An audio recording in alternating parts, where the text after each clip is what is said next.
M'dzina la Atate ndi la Mwana ndi la Mzimu Woyera. Amen. Mulungu Atate amphamvu zonse, landirani kuthokoza kuchokera kwa ife ana anu tsiku la lero lachisanu pa 4 August 2023 pamenenso tikukumbukira John Maria Vianney Woyera amene ndi patroni kapena woyera amene amayimirira ansembe onse amene agwira ntchito kumalo kumene kusali kwawo, patron saint for all the missionaries in the Catholic Church. Tikupemphani kuti mukhale nafe tsiku la lero ndipo mutithandize pa moyo wathu wa tsiku ndi tsiku kumva uthenga umene mukutibweresa osanyozesa wina aliyense, monga momwe munamusankhira John Maria Vianney kukhala wansembe wanu amene anthu ambiri ankampepusa kumapeto kwa zonse. Anthu ambiri anazindikira ukulu wake, ukulu wanu kuzera mu ntchito zabwino zimene amazichitazo.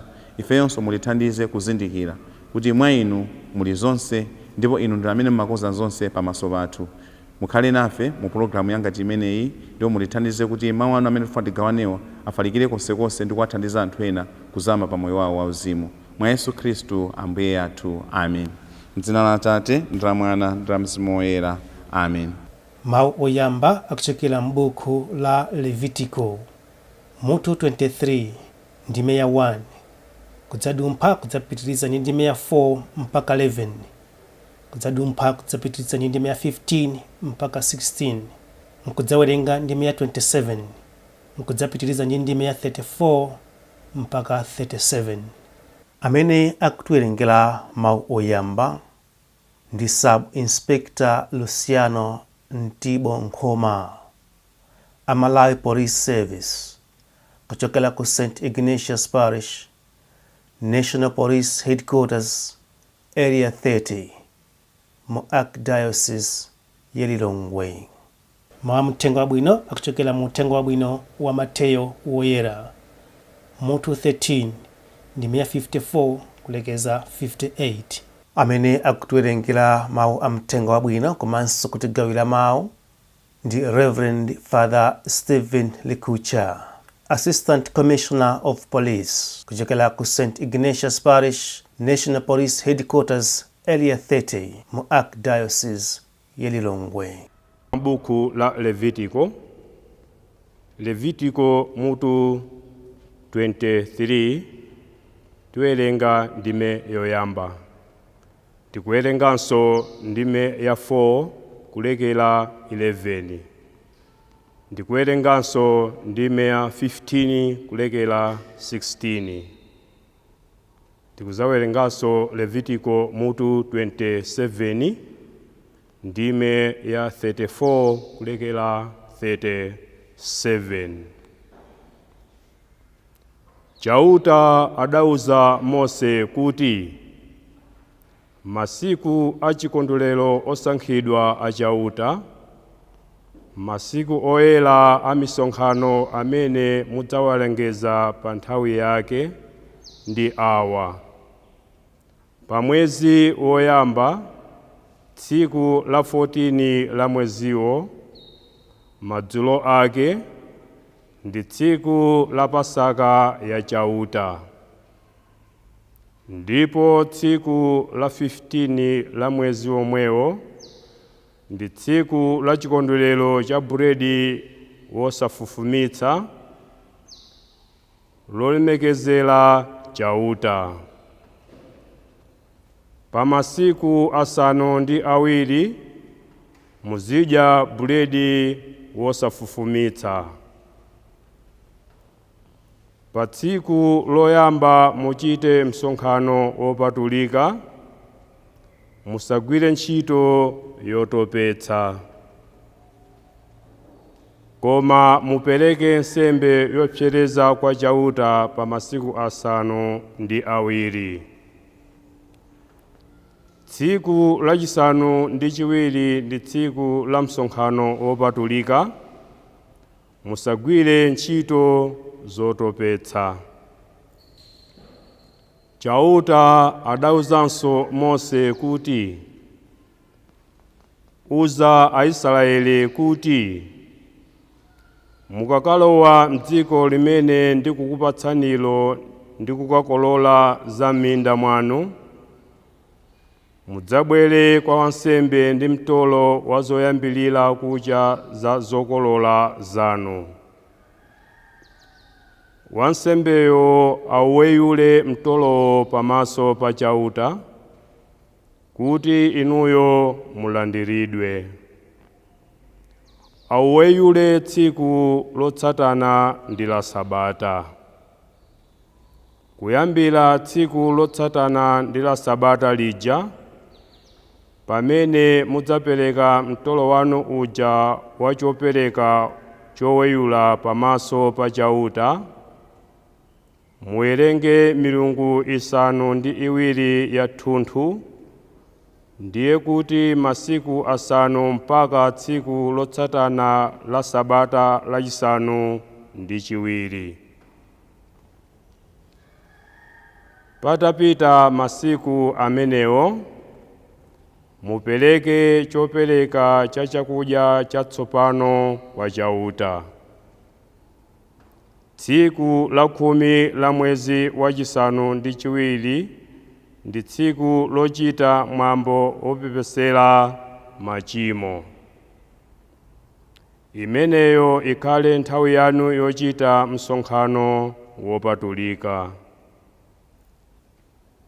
Musale zakudya, ndipo mupereke nsembe yopsereza kwa chauta. Uza Aisraeli kuti, kuyambira pa tsiku la 15 la mwezi wachisanu ndi chiwiri, pa masiku asanu ndi awiri, pazikhala chikondwerero cha misasa cholemekeza chauta. Pa tsiku loyamba pazikhala msonkhano wopatulika. Musagwire ntchito zotopetsa. Pa masiku asanu ndi awiri mudzipereka nsembe zopsereza kwa chauta. Pa tsiku lachisanu ndi chitatu muzichita msonkhano wopatulika ndi kupereka nsembe yopsereza kwa chauta. Umenewo ndi msonkhano waukulu. Musagwire ntchito zotopetsa. Amenewa ndi masiku achikondwerero osankhidwa olemekeza chauta, amene muziwalengeza kuti ndi nthawi ya msonkhano wopatulika. Masiku amenewa muzipereka kwa chauta nsembe zapamoto, monga nsembe zopsereza, nsembe za ufa, nsembe za nyama, ndi zopereka za chakumwa, iliyonse pa tsiku lake. Mawu a Ambuye.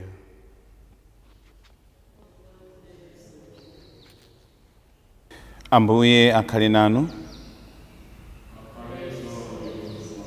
Uthenga wabwino monga adalembera Mateyo oyera.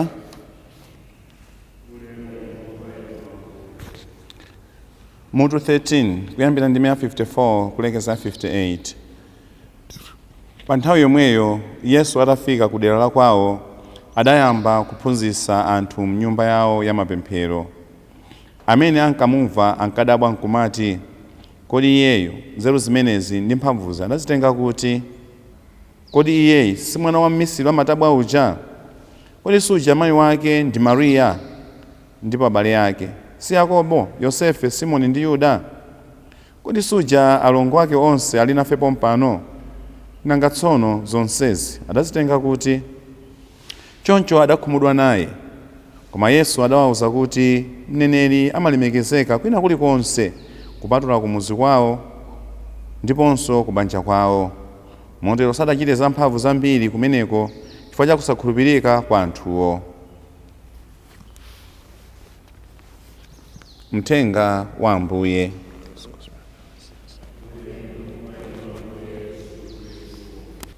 Lelonso Lachisanu pa 4 August 2023 Mulungu atipasa mpata okuti timve mawu ake, ndipo akutipempha kuti pamoyo wathu wa siku ndi siku tisamapepuse amene Mulungu wasankha kuti atitumikire. Nthawi zonse tizizindikira kuti Mulungu amasankha anthu amene iyeyo afuna kuti agwire ntchito yake ndi kufalitsa uthenga wake ponseponse kuti anthu ambiri athe kulandira chipulumutso. Pali anthu ena pakati pathu amene tinazolowera kupepusa anthu amene asankhidwa pakati pathu, angati okhala mabwana amene mwina maso mwathu sakutionekera ndi ulemerero kapena sakutionekera kamphamvu, angati okhala ansembe, angati okhala asisteri, angati okhala agulupa, angati okhala aphunzitsi.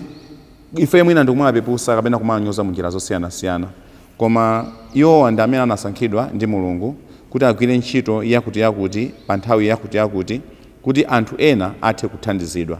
Ifeyo tingathe kusankha kuwapepusa anthu aja, komano anthu ena azakhala kulandira zaulere zosiyanasiyana kapena akulandira zinthu zabwino kuchokera kwa iwo aja. Kuchokera woyera wathu wa tsiku la lero amene ali John Vianney woyera, kuchokera ku France, poyambirira anthu ambiri ankamupepusa, sankaona zazikulu kuchokera mwa iye kuyambira ali ku seminari, ndipo analandira chitonzo chachikulu malingana ndi moyo wake mmene amakhalira komanso mwina mmene ankakhozera mkalasi zokhala kuti sizimayenda kwenikweni.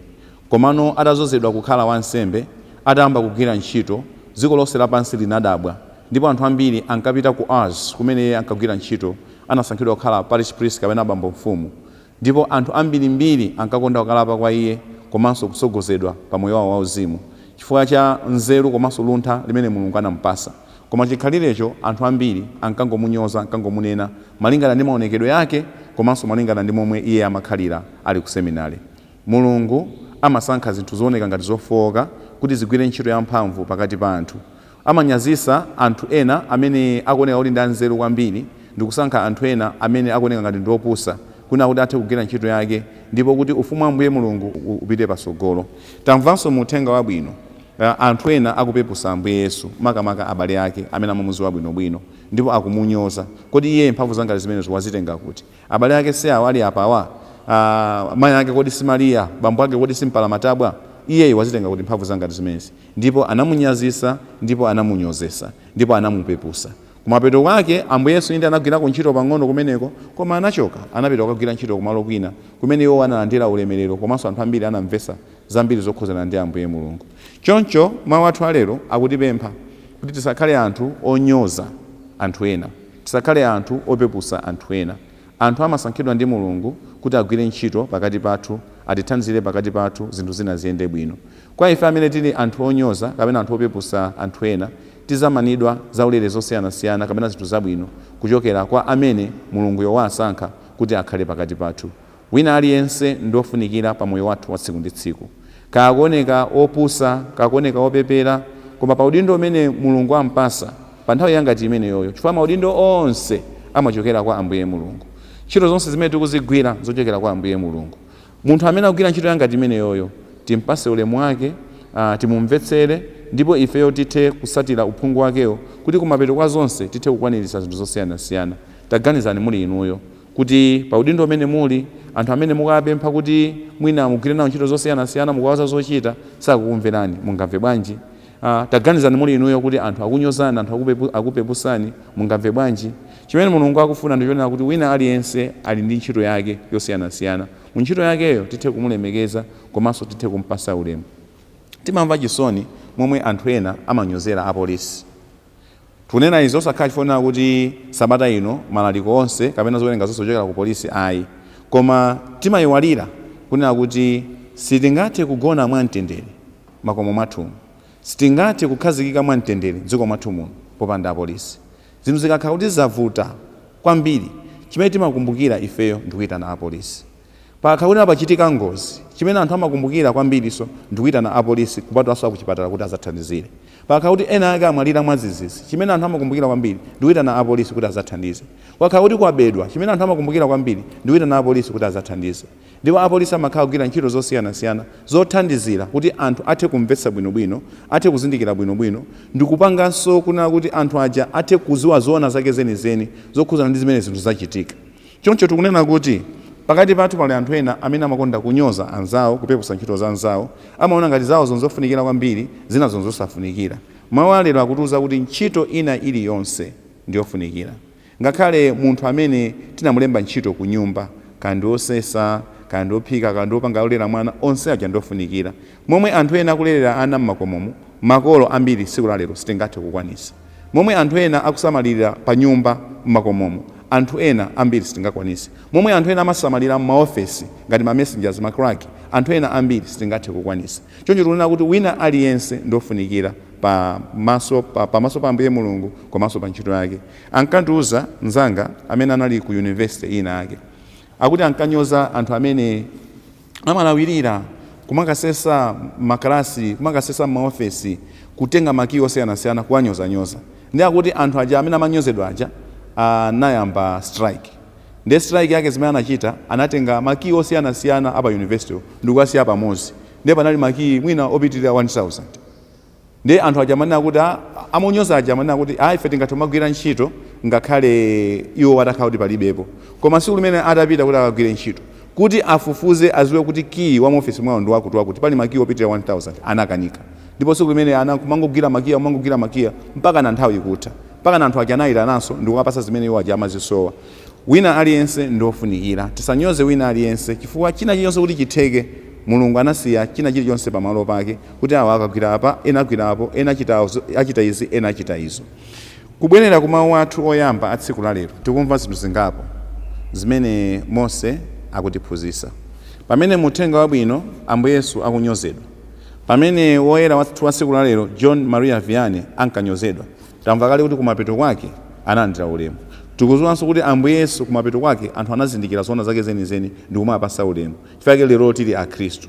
So kuchokera mmawu athu oyambirira tikuona Mose akulandira ulemu kuchokera kwa anthu ndipo anthu akumumvera. Tikunena kuti mawu athu oyambirira Mose akulandira ulemu. Pamene muthenga wabwino Ambuye Yesu akunyozedwa, oyera wa tsiku la leronso ankamupepusa koma kumapeto kwake analandira ulemerero umene anthu ananena kumpasa munjira zosiyanasiyana. So chimene anthu akumvera Mose ndi chani? Poyambirira akuwauza kuti pali masiku atatu Pachaka amene Aisraeli akuyenera kumathokoza Mulungu, kumayamika Mulungu, komanso kupemphera kwa Ambuye Mulungu. Tsiku loyambirira ndi pamene iwowa alandira zaulere zosiyanasiyana kuchokera kwa Ambuye Mulungu. China chilichonse chimene achilandira mwaulere kuchokera kwa Ambuye Mulungu. China chilichonse chimene iwo achilandira mwina kuchokera mu zokolola zawo.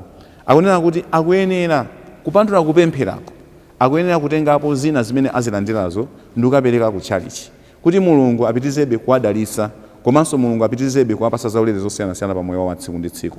Funso ndikumati ifeyo mu zinthu zosiyanasiyana zimene timalandira kuchokera kwa anthu ena, zimene tazilandira kuchokera kwa Ambuye Mulungu, ku zokolola zathu, zina zake zimene sitimaziyembekezera tazilandira, do we remember to give back to the Lord God? Timakumbukira kutengapo zina ndikathokoza Mulungu. Mulungu amati akapereka zinthu zosiyanasiyana safuna zonse kuti timubwezere. Mulungu amafuna 10% mwa zinthu zimene yeye watipasa. Tapeza 30,000 tisakuyembekezera, 3,000 ipite kwa Ambuye Mulungu. Tapeza 100,000 kwacha tisakuyembekezera, 10,000 ipite kwa Ambuye Mulungu. Tapeza 1 million kwacha tisakuyembekezera, 100,000 ipite kwa Ambuye Mulungu. Nchifukwa chani nthawi zina tikupempha nsembe ya misa, ifeyo tili ndi zinthu zosiyanasiyana, kama mabagi achimanga, kama mabagi ampunga, mabagi amteza, timatenga zinthu za mundowa ndikukapereka ku chalichi. Tili ndi ndalama zosiyanasiyana, mwa ndalama zimene timalandira, kamwina timalandira tingoyerekeza ngati mwina timalandira 400,000, timalandira mwina 500,000, kama 200,000, chifukwa chani timatenga mwina kandalama kochepa kokha kukapereka kwa Ambuye Mulungu. Lero Mulungu akutisusa, lero Mulungu akutiuza kuti zonse zimene tili nazo nzochokera kwa Iye. Tizalandira madaliso kuchokera kwa Ambuye Mulungu, tizalandira zaulere kuchokera kwa Ambuye Mulungu ngati tikukumbukira malonjezo amene Mulungu anapangana nafe. mawu athu oyambirira awa ndi malonjezo amene Mulungu anapanga ndi ana a Israeli kuti azichita. Pamene Mulungu awadalitsa akumbukire kutengapo 10% kukapereka ku tchalichi, 10% kukamuthokoza Mulungu munjira zosiyanasiyana. Ifeyo tikamapanga zanga zimenezi tipitiriza kulandira madalitso osiyanasiyana. Kachiwiri chimene Mose anawauza anthuwa azikumbukira kumupepesa Mulungu.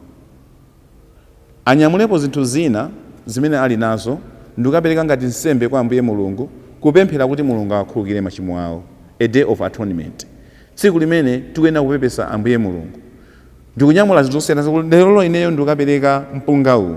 Lero ineyo ndagula shuga ndikukapereka kwa Ambuye Mulungu kuti atikhululukire machimo pa banja lathu, kuti andikhululukire machimo amene ndakhala ndikuwachita. Ndikupereka zimene zizi ngati nsembe yona kuti Mulungu athe kufufaniza machimo athu. Tikudziwa bwino lomwe kuti kalero anthu akachimwa amakapereka nsembe ku phiri. Makolo athu amakapereka nsembe ku phiri. Amaphaka mbuzi, amapha ngati nkhosa kapena ng'ombe ndikukapereka nsembe ku phiri. Kuna kuti Mulungu amvere chifundo, awachitire chisoni. Ngati kunalibe mvula, mwina mvula yambe kubwereranso. Ngati kunali masoka osiyanasiyana, miliri osiyanasiyana, miliri ijaite. Ndipo zimene zimachitika. Lero nsembe yathu wina aliyense akuyenda kupanga payekha kupepesa Ambuye Mulungu popereka zina zimene ali nazo ndi kupempha Ambuye Mulungu kuti amukhululukire kapena awakhululukire ngati banja kapena akhululukire ngati mudzi. Ndipo kachitatu akunena kuti pakuyenera kukhala tsiku lina longopembedza Mulungu, a day of festivals. Ndipo anthu aja asonkhane kandi kutchalichi kasonkhane kakutiko ndikuyamika Mulungu ndikutamanda Mulungu. Ifeyonso tili ndi masiku osiyanasiyana. Mu mpingo mwathu manena kuti uzafika ku nsembe ya misa pa tsiku la Mulungu ndi pa masiku oyera. Kuna kuti ifenso tikuyenera kuphonya masiku oyera ngati amenewa, tikuyenerabe kupemphera kuti Mulungu apitizebe kuti pasa zaulere zathu zosiyanasiyana. Ndi masiku amene ali opambana ofunikira kwambiri pa moyo wathu wa tsiku ndi tsiku. Chachikulu chimene tikumva kuchokera mmawu athu oyambirira ndi chonena kuti tikhale anthu osatira zimene Mulungu akufuna.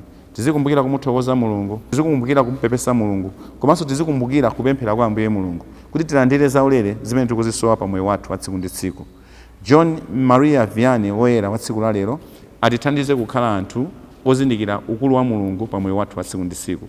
Sife opambana, anthu ena angathe kutipepusa inde, koma tisayiwalire kuti Mulungu ali nafe ndipo ife tigwire ntchito imene yoyenera pakati pa anthu kuti uthenga wake komanso ufumu wa Ambuye Mulungu ufalikire ponseponse. Tipemphere. M'dzina la Atate ndi la Mwana ndi la Mzimu Woyera. Amen. Mulungu Atate amphamvu zonse, lero lachisanu pa 4 August 2023 tafuna kukuthokozani chifukwa cha mpata umunatipasa oti timve mawu anu. Tithandizeni kulimbikitsana wina ndi nzake, kusapepusa wina aliyense pakati pathu, koma kuzindikira kuti inu ndinu amene mmasankha anthu ndikupasa ntchito zosiyanasiyana pakati pathu, kuti anthu akagwira ntchito zangati zimenezi anthu ambiri athe kulandira chipulumutso komanso zaulere zochokera kwa inu. Mutithandize pa moyo wathu wa tsiku ndi tsikunso kukhala anthu othokoza inu, oyamika inu pa zabwino zimene mukutichitira, potengapo zina zimene mwatipasa kupereka kwa atumiki athu kapena kupereka ku tchalichi kuti zigwire ntchito yoyenerera. Mutithandizenso kumapepesa inu kuzera mu zinthu zosiyanasiyana zimene tingathe kupereka kwa inu, ngati mbali imodzi yonena kuti machimo athu athe kukhululukidwa, ifeyo ngati ana anu, komanso ifeyo ngati banja, komanso ifeyo ngati dziko. Ndiponso mutithandize kumayamika inu nthawi zonse kuti tipitirizebe kulandira zaulere zanu. Pitirizani kutiteteza kuzoopsa zosiyanasiyana zimene zingathe kutigwera pa moyo wathu wa tsiku ndi tsiku. Onse amene akudwala tikupempherera kuti mwapase machiritso amene akuwasowa. Mwa Yesu Khristu Ambuye athu. Amen. M'dzina la Atate ndi la Mwana ndi la Mzimu Woyera. Amen.